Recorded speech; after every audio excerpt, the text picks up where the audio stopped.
ശ്രീകൃഷ്ണ ജയന്തി ശോഭായാത്ര സംഘാടകർക്ക് notice നൽകി police. ശോഭായാത്രയുമായി ബന്ധപ്പെട്ടുള്ള ക്രമസമാധാന പ്രശ്നങ്ങൾക്ക് ബാലഗോകുലം സംഘാടകർക്കായിരിക്കും ഉത്തരവാദിത്തമെന്ന് കുന്ദമംഗലം പോലീസ് നൽകിയ നോട്ടീസിൽ പറയുന്നു. ഇത് അവഹേളനമെന്നാണ് ബാലഗോകുലം ഭാരവാഹികളുടെ അഭിപ്രായം. ബാലഗോകുലം ചെത്തുകടവ് മണ്ഡലം കമ്മിറ്റിയുടെ നേതൃത്വത്തിൽ നടത്തുന്ന ശ്രീകൃഷ്ണ ജയന്തി ശോഭായാത്രയ്ക്ക് ചേലൂർ സുബ്രഹ്മണ്യ മഹാക്ഷേത്രത്തിൽ പ്രവേശിക്കുന്നതിന് ക്ഷേത്ര കമ്മിറ്റി വിലക്കേർപ്പെടുത്തിയിരുന്നു. ബാലഗോകുലം രാഷ്ട്രീയ സംഘടനയാണെന്നും അതിനാൽ ബാലഗോകുലത്തിന്റെ പരിപാടിക്ക് ഭൂമി വിട്ടു നൽകാൻ ആകില്ലെന്നും പറഞ്ഞാണ് CPM-ന് സ്വാധീനമുള്ള ക്ഷേത്ര കമ്മിറ്റി ശോഭായാത്രയ്ക്ക് പ്രവേശനം നിഷേധിച്ചത്. ഇതിനെ തുടർന്ന് കുട്ടികളുടെ ഏറ്റവും വലിയ സാംസ്കാരിക സംഘടനയ്ക്ക് രാഷ്ട്രീയ പശ്ചാത്തലം നൽകിയ ചേലൂർ സുബ്രഹ്മണ്യ മഹാക്ഷേത്ര കമ്മിറ്റിയുടെ വാദത്തിനെതിരെ വലിയ പ്രതിഷേധവും ഉയർന്നു. അതിനു പിന്നാലെയാണ് ബാലഗോകുലം പ്രവർത്തകരെ പ്രതിക്കൂട്ടിൽ നിർത്തുന്ന നോട്ടീസുമായി കുന്ദമംഗലം പോലീസ് രംഗത്തെത്തിയത്.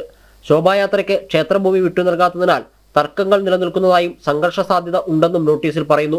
ഇതുമായി ബന്ധപ്പെട്ടുണ്ടാകുന്ന മുഴുവൻ ക്രമസമാധാന പ്രശ്നങ്ങൾക്കും കഷ്ടനഷ്ടങ്ങൾക്കും ബാലഗോകുലം പ്രവർത്തകരായിരിക്കും ഉത്തരവാദിയെന്നും നോട്ടീസിൽ പരാമർശിക്കുന്നുണ്ട്. ബാലഗോകുലം ചത്തുകടവ് മണ്ഡലം ട്രഷറർ ശശികുമാറിനാണ് നോട്ടീസ് നൽകിയത്. എന്നാൽ ബാലഗോകുലത്തിന്റെ പ്രവർത്തനം കുട്ടികളുടെ ഉന്നമനത്തിനു വേണ്ടിയാണെന്നും സംഘടനയുടെ ചരിത്രത്തിൽ ഇന്നുവരെ ഒരു ക്രമസമാധാന പ്രശ്നവും ഉണ്ടാക്കിയിട്ടില്ലെന്നും ബാലഗോകുലം ഭാരവാഹികൾ വ്യക്തമാക്കുന്നു. ശോഭായാത്രയിൽ ക്രമസമാധാന പ്രശ്നം ഉണ്ടാകുമെന്ന പോലീസ് വാദം CPM-ന്റെ ഗൂഢാലോചനയുടെ ഭാഗമാണെന്നും സംഘാടകർ അഭിപ്രായപ്പെട്ടു. കഴിഞ്ഞ 50 വർഷത്തോളമായി ബാലഗോകുലം തുടങ്ങി അന്നു മുതൽ ഈ ആഘോഷങ്ങൾ വളരെ ഭംഗിപൂർവ്വം നടത്തിപ്പോരുകയാണ്.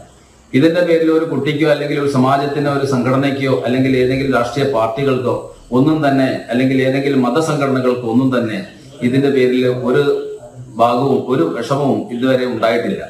അത് സംഘടനയുടെ അച്ചടക്ക ബോധത്തോടു കൂടി പ്രവർത്തിച്ചിട്ടുള്ള ഈ സംഘടനയുടെ ഒരു നിരന്തരമായിട്ടുള്ള ഒരു പ്രവർത്തനത്തിന്റെ ഭാഗമായിട്ടാണ്. അതുകൊണ്ട് തന്നെ ഈ പ്രവർത്തനം നല്ല രീതിയിൽ സുഗമമായി നടത്തിക്കൊണ്ടുപോകാൻ വേണ്ടിയാണ് ബാലഗോകുലം തീരുമാനിച്ചിട്ടുള്ളത്.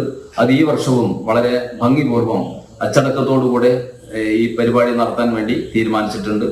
ക്ഷേത്രത്തിൽ പ്രവേശിക്കുന്നതിന് മുൻ വർഷങ്ങളിൽ ഇല്ലാതിരുന്ന വിലക്ക് ഇപ്പോൾ നടപ്പിലാക്കിയതിനെതിരെ പ്രതിഷേധിച്ചപ്പോൾ പോലീസിനെ ഉപയോഗിച്ച് ബാലഗോകുലം പ്രവർത്തകരെ നിഷ്ക്രിയമാക്കാനുള്ള ശ്രമം അംഗീകരിക്കാനാകില്ലെന്ന് ഹിന്ദു ഐക്യവേദിയും അഭിപ്രായപ്പെട്ടു. ജനം, കോഴിക്കോട്.